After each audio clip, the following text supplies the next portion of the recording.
welcome back to my channel. In this video, tuturuan ko kayo kung paano gawin ito. At kung bago ka sa aking channel, don't forget to subscribe. Give this video a thumbs up and click the notification bell para ma-notify ka every time may bago akong upload na video. So tara, samahan niyo ako. Anytime like you say, oops, I got 19 now I'm promising bye, bye, bye. Hold up.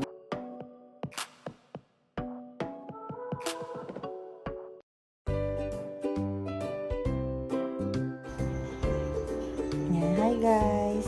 Ito nga pala yung mga kakailanganin natin sa paggawa ng crochet sunflower earrings. Scissors, hook,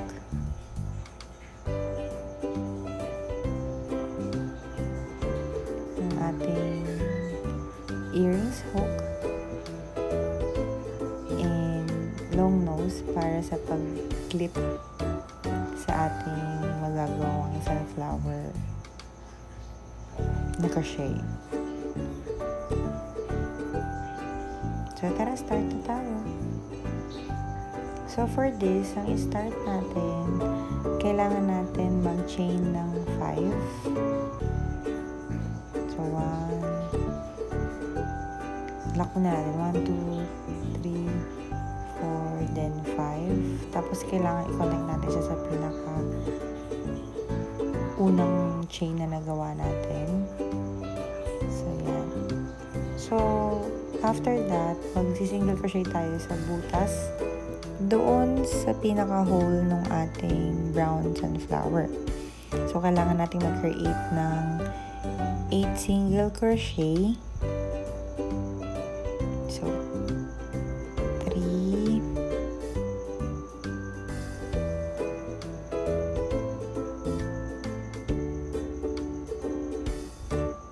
4, 5, 6, 7, then 8. Yan. So, connect ulit natin siya dun sa first single crochet na nagawa natin. So, ngayon, ang gagawin natin, maggagawa naman tayo ng 2 single crochet in 1 chain. So, ang method na to is nag-i-increase tayo para ma-flatten natin yung brown na magiging gitna ng sunflower.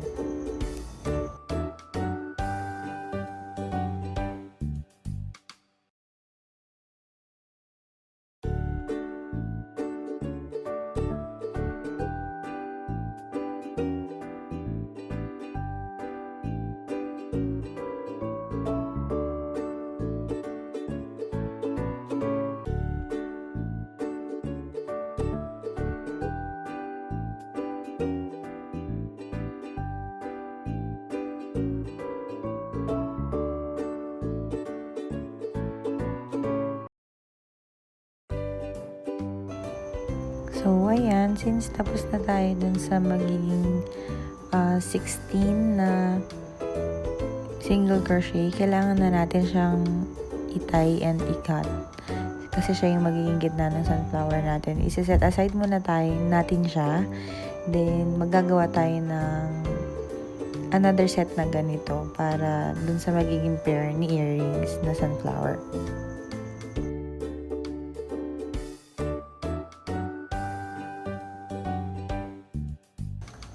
Yan. So, for this, kailangan lang natin i-repeat yung method na ginamit natin kanina.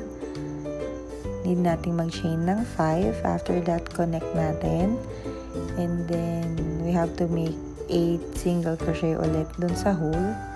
Then, after that, mag-i-increase tayo. Now, which is, kailangan maging total of 16 naman yung magiging single crochet natin. So, continue ko lang po ito.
Ayan, so since tapos na tayo, itay na ulit natin siya, then i-cut na natin siya. So, para magawa naman natin ngayon yung magiging petals ni sunflower. So, kunin natin si yellow yarn, yung pinakadulo ni yellow yarn. Ayan. So, mag-tie lang ulit tayo.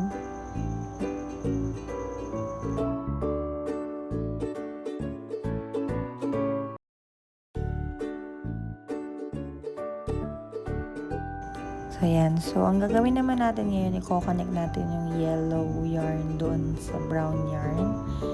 Ayan. Sa pamamagitan lang yan ng single crochet din. Ayan. Tapos, kailangan naman natin mag-chain ng 2 dito. Ayan. Tapos, kailangan natin gumawa ng 2 double crochet sa iisang chain lang po. So, after that, gawa tayo ng double half crochet sa sumunod na chain, then single crochet sa sumunod na chain ulit. So, repeat lang natin yung method na yun. So, 2 chain, 2 double crochet, then isang double half crochet sa isang chain, sa sumunod na chain, rather, and single crochet. So, ulit-ulit, 2 chains, then double crochet, isang double crochet, isa pa po ulit, then ang kasunod niya is double half crochet sa sumunod na chain, and then single crochet na po. Ayan. So, ulit-ulit, double chain, double crochet, 2 double crochet, then next is double half crochet, and then ulitin natin, double half crochet, and then single crochet. Yan. So, ulitin lang natin siya hanggang sa makompleto yun hanggang sa dulo.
So, yan. Tapos na. I-tie na ulit natin siya. Then, i-cut natin. Then, i-set aside na lang ulit natin siya. So, ang gagawin natin ngayon, tanggalin lang natin yung mga lumabas na naging himulmul nung brown yarn para hindi siya makita sa gagawin natin earrings. So, set aside. Then, we have to make another set po ulit para dun sa kabila nung isa nating earrings. So, same method po. Repeat lang natin yung ginawa natin kanina. Okay, so continue ko lang po ito hanggang sa matapos.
Yan, so now tapos na sila. Ang ginagawa ko pagtapos kong gumawa ng mga earrings na ganito, yung mga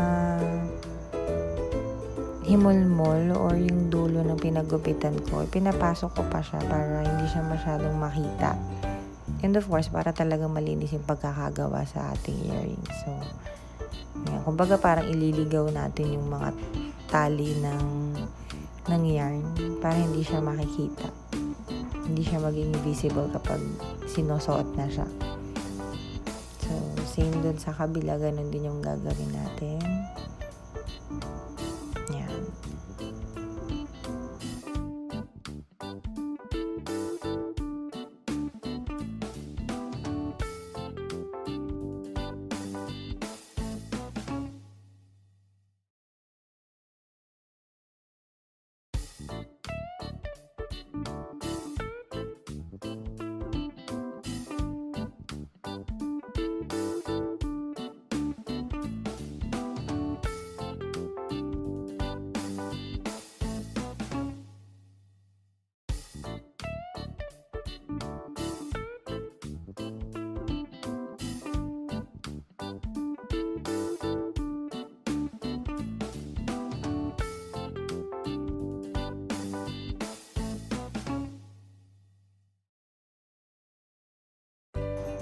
So, this time, kailangan na natin i-connect yung mga metal earrings natin dun sa crochet earring na ginawa natin. So, careful lang tayo din sa paggamit ng long nose. Medyo matalas kasi yung long nose ko. And sobrang ang liliit po talaga ng mga ginagamit na materials sa mga earrings. So, yan. I-connect lang natin siya. Then, after that, yung hook naman nung kinoconnect sa tenga. Yan, tapos ilalak lang natin. Yan, medyo matagal to.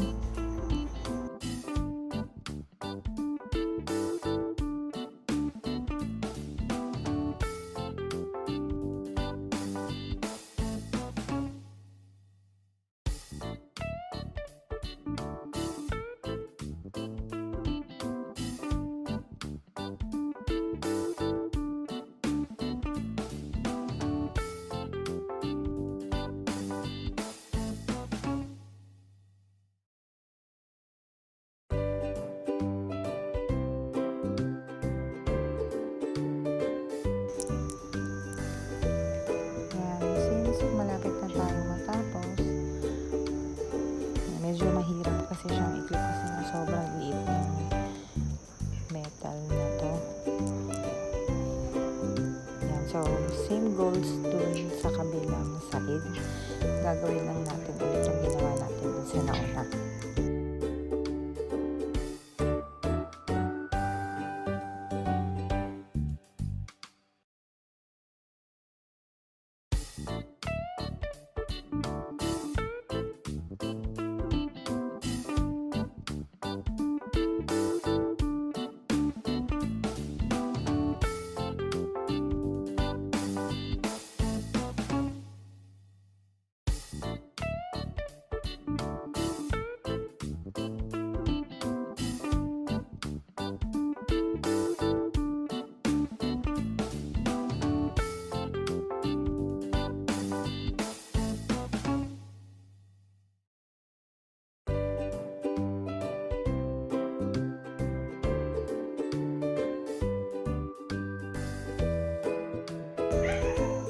So, ayan.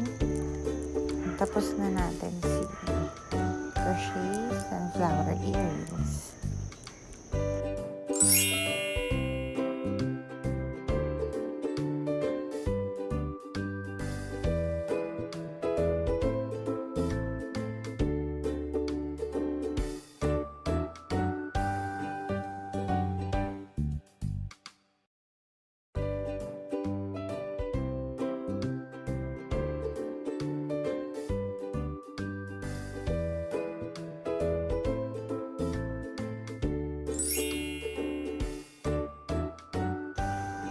Sana nagustuhan niyo yung tutorial na ginawa ko ngayon.